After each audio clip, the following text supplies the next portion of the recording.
Wala nang kamandagang salita ko sa kanila. Naging katulad din nila ako. At alam kong gagawin nila ang lahat. Maging kapalit man ng kanilang buhay nang dahil sa digmaang ito.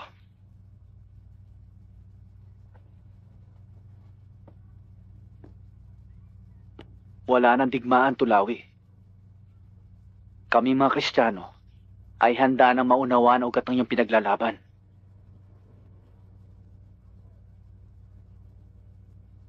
Nakabaon na sa laman ng ugat. At panahon na lamang ang husga kung dapat pa itong mabuhay.